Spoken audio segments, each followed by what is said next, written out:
lang po hanapin dito sa amin. Okay. So, ano-ano po yung mga uri ng feeds na inyo pong ginagawa araw-araw? Sa hotline, starter. Yan po yung para sa biig. Okay. Starter sa mga nawalay na po. Mga nagsisimula ng grower. Pag malapit na sa benta. Malapit na yung benta. Hanggang pinisa. Pinisa rin na po yung pambenta na talaga. Okay, so apat po na klase. Ano po? Hanggang sa pang-inahin naman, gestating para po sa nagbubuntis. Lactating para po sa nagpapagatas. Oh. So yun po. So marami pala kayong klaseng feeds na ginagawa araw-araw po. Ano? So hindi po naman kayo nalilito sa formulation. Hindi naman, kasi may nag-guide naman sa amin na mga consultant para magawa ng magandang kailan. Okay. So, yung pong formulation na yun, ibinigay po sa inyo ng mga kumpanya para inyo pong sundin para makuha po nyo yung tamang halo ng feeds. May tulong na rin ang mga kumpanya, pero meron pa rin kami meron talaga kayong sariling diskarte, kumbaga. Sariling nutritionist. Para po sigurado na yung nutrition na kailangan ng mga alaga nating baboy ay maibibigay po ng ating feeds. Tama po ba? Okay. So, ilang porsyento po ng inyong puhunan? Kasi alam po natin, medyo malaki po yung gastusin sa pagpapakain po ng mga baboy. Sa estimate po ninyo, sa inyong karanasan, ilang percent po ng kapital po ninyo ang gugugulin sa pagpapakain ng mga baboy na ito? Sa pakain, nasa 70%. 70%.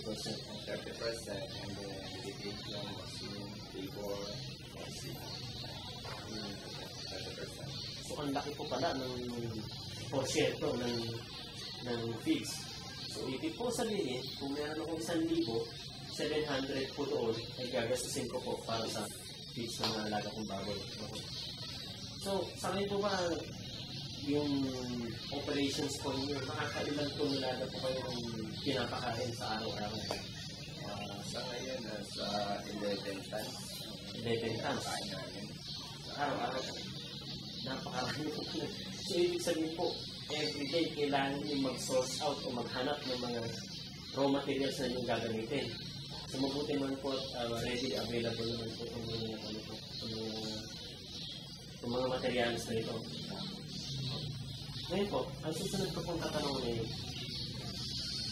dahil po napakalaki po ng mga kapital na ginagamit po dito sa pakain na ito, dapat po umasan siguro sa alang-alang ng mga gusto mag-alaga ng baboy na mabawasan yung pagtatapon ng feeds. Tama po ba? Kailangan may pagkakain, kailangan iwasan yung waste dahil hindi papakinabangan yan. Yun yung isang bagay para magtuloy-tuloy ang operation ng feeds. Kasi matapunan ka lang ng 100 grams sa isang baboy, malaking talaga na. So, nakompetin mo yung lahat ng operation.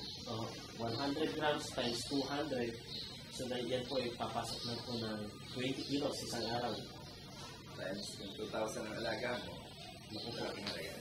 So malaking pera po para maaaring mawala kapag pinabayaan nilang mawala o masayang, matapon ng mga feeds na ito. Sa kasalukuyan po, sino po yung, saan po kayo nagbebenta po ng mga baboy po natin? So ngayon, ang malakas namin, Manila, tapos meron na rin dito sa Bulacan, ng mga bayan sa isa na sa Micha. So regular po ang mga buyer po ninyo ng baboy, mga customers nila. So meron din po silang schedule ng pick up po ng baboy dito sa inyong lugar. Ito po ay cash basis naman po, cash basis. Mayroong terms, meron din cash. Pero ito po ay, ang sistema niyo po ito ay tiwalaan na. Kumbaga, tiwalang sukihan ninyo. So, ngayon nabanggit nyo kanina sa meron na rin kayong sariling meat shop.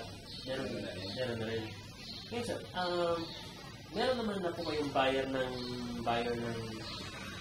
baboy, pero bakit po nyo naisipang magtayo pa po ng meat shop? Kumbaga, di ba, added na oras na naman yan, nababantayan mo, tututukan mo, ang dami mo ng negosyo. Kasi nakita namin na parang putol yung aming negosyo. Kasi 5 months namin alagaan ng baboy, pagdating ng bentahan, aasa lang kami sa bayan. Kaya hirap ang naisip namin, tayo ng meat shop, para yung pagpuproduce namin ng baboy, ng kami, diretso na din sa market. Saka malaking tulong na rin yan sa farm para hindi mabalat ng mga bayan. Yung ibig po ba ninyo sabihin, hindi po pare-parehas ang presyo ng baboy, yung pagbili sa inyo ng baboy sa loob ng isang taon? May mga panahon na mataas o mababa yung presyo? Kailan po mababa yung presyo ng baboy ko natin? Hindi ko masabi kung kailan depende rin dun sa merkado. Kasi merong buwan na mababa, doon naman nakakatulong ang isa. Pero kapag tataasan naman po, kailan po yung mga panahon na ito, yung mataas po yung presyo ng baboy? Sa halalan, May. Mga pista, ng bakasyon. At saka sa mga kapag mayroong maraming handaan, gaya ng Christmas. Okay. So, meron na rin po kayong mga processed meat na binibenta kung sakaling hindi po maubos ng meat shop, pinaprocess po ninyo yung mga karne na ito. Okay. So, ito pong mga gumagawa po naman ito, for sure, matagal na po nilang ginagawa ito, so may-aral din po sila ng pagpaprocess po ng mga. Meron kami na-hire na skill butcher para na-process nila. Okay po. So, sa kasalukuyan po, kumusta naman po ang binan po mula nung post po ngayon? Okay naman. Ang hilig naman ng mga sugar. At gusto naman nila yung ulong. Masarap naman sila. Kaya, tuloy naman po yung sa ngayon po, yun pong minsan natin, sa tingin po din yun, magiging lalago pa po ba o marami pa po mga katulad nyo magtatayo din ng meat shop sa mga susunod? Sana lumago, pero malaking sakripisyo din para magkaroon ng isang meat shop. Dahil yung dyan, kapag yung oras mo, kaalaman, nag-aaralan mo din para ituloy-tuloy. Pero, kumbaga, yung meat shop po ninyo, pagkakaroon po ng meat shop, ang ginagamit niyo pong baboy dito is sarili din po yung palaki. So mula pagkapanganak ng baboy, hanggang sa maibenta, hanggang sa lumaki, makatay, hanggang sa maibenta yung kanyang karne, kuhang-kuha po ninyo yung buong kita. Yung baboy namin, pero yung kita, kung minsan meron, kung minsan wala din. Paano po, mas malamang naman yung kita? Mas malamang po. Okay.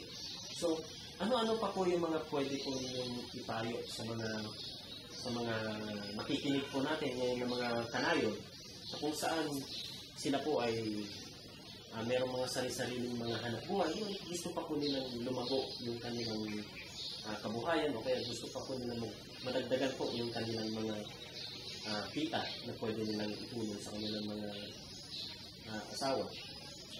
Siguro, kung papasok sila sa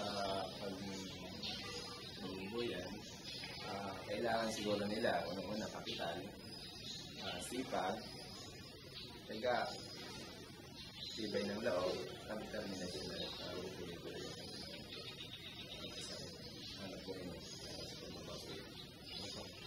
So maraming salamat po, Ginoong Francisco, sa ilang oras po ngayong umaga.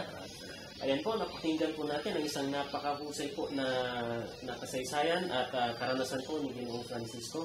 Naisipin po ninyo mga kanayon, 14 years old pa lang po siya nung mag-start po siya mag-alaga ng baboy.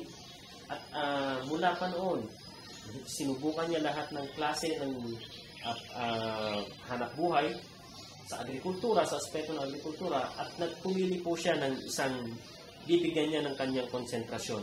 At ngayon po, mula sa 2 biik na ginawa niyang inahin, ngayon po ay dumoble, naging triple, naging 10 beses, naging 100 beses po ang laki ng kanyang ipinuhunan sa pamamagitan nga ng kanyang sinabi na sipag, tiyaga, determinasyon, Ngayon po, isa na po siya sa mga tinitingala na napaka-efficient po, napaka-effective na operations po ng piggery dito po sa bayan po ng San Ildefonso.